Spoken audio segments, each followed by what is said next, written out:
Hello my shining stars, welcome to the galaxy of electrical engineering. So in today's video we are going to discuss about the remaining basic electrical quantities and its units. So let's begin the video.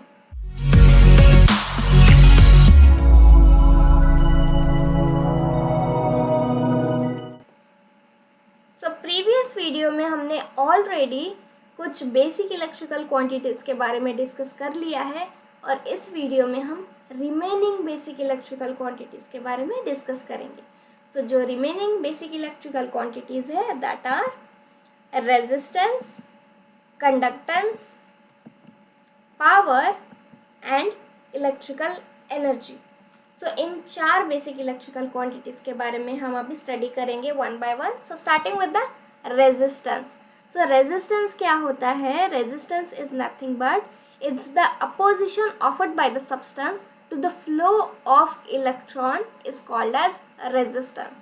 So resistance ये एक property है, ये एक substance की property है, ठीक है. So resistance is the property of substance जो इलेक्ट्रॉन को फ्लो करने में अपोज करता है, उसे ही हम रेजिस्टेंस कहेंगे, ठीक है.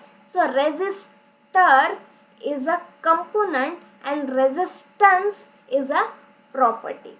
सो प्रैक्टिकली हम रेजिस्टेंस को एक सिंबल से रिप्रेजेंट करते हैं, that is nothing but this one. So इस सिंबल से हम रेजिस्टेंस को रिप्रेजेंट करेंगे, ठीक है. सो करंट क्या होता है? Current is the flow of electron. But resistance क्या होता है? Resistance is the opposition offered by the conductor. It's the opposition offered by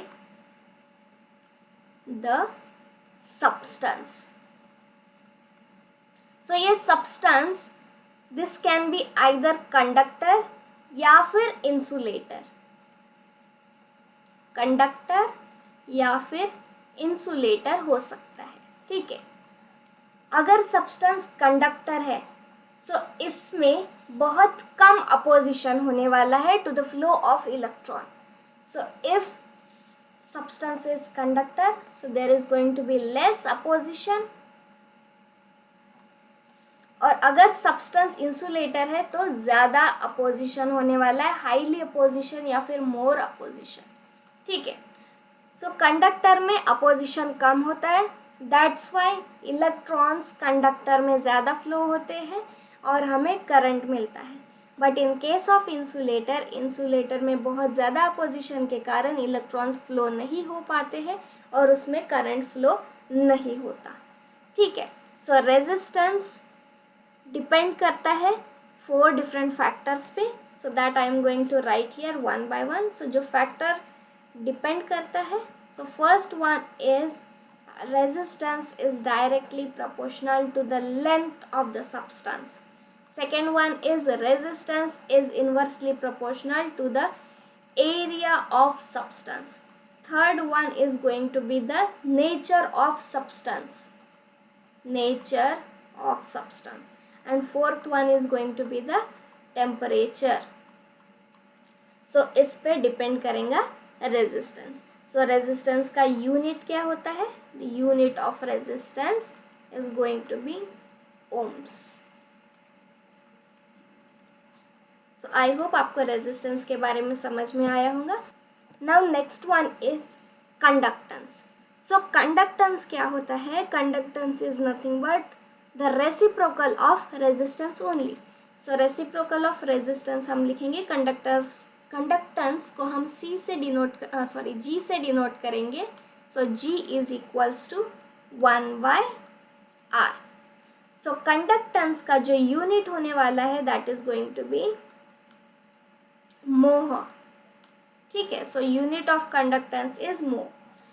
conductance ये एक प्रॉपर्टी होती है सब्सटेंस की जो सपोर्ट करेगा इलेक्ट्रॉन्स को फ्लो करने में, ठीक है. So conductance is going to support electrons and resistance is going to oppose electron, ठीक. Now next one is power.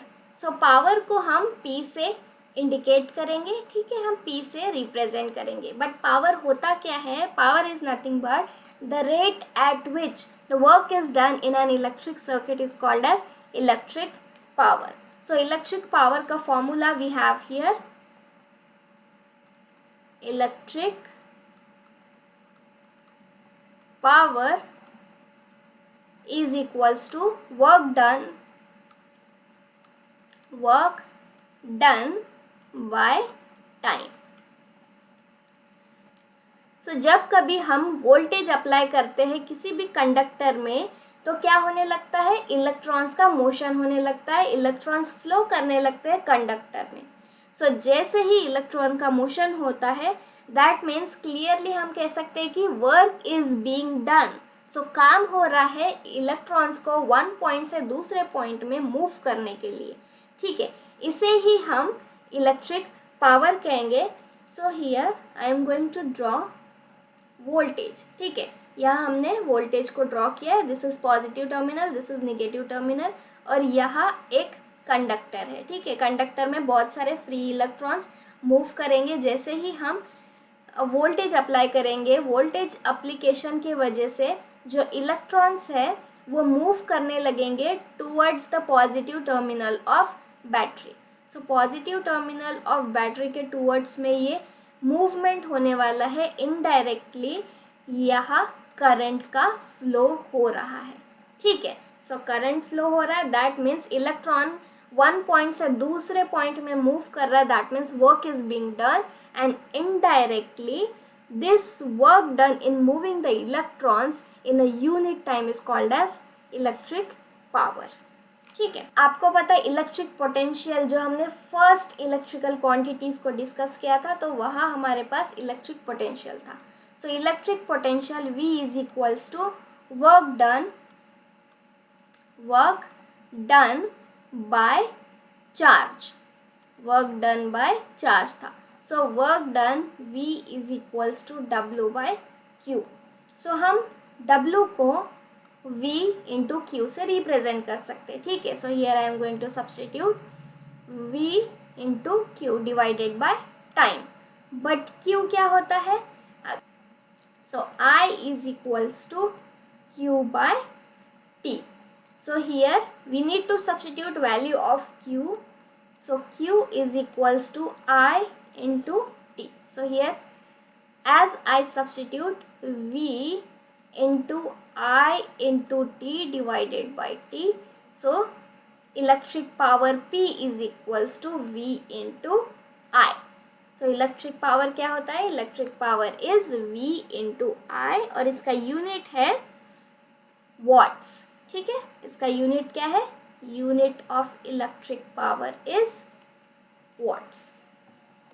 Now next one is electrical energy। So electrical energy is simply a total work done in electric circuit। So electric power क्या है? Electric power भी एक work done है but in a unit time। But electric energy क्या है? It's simply a total work done in electric circuit is called as electric energy।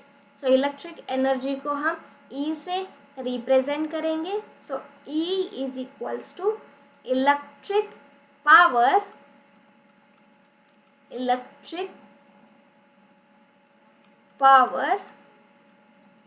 into time is equals to VI into T। So this is the formula for electric energy। सो अगर आपको video अच्छी लगी हो तो please video को like कीजिए, share कीजिए और सब्सक्राइब कीजिए मेरे चैनल को। Thank you.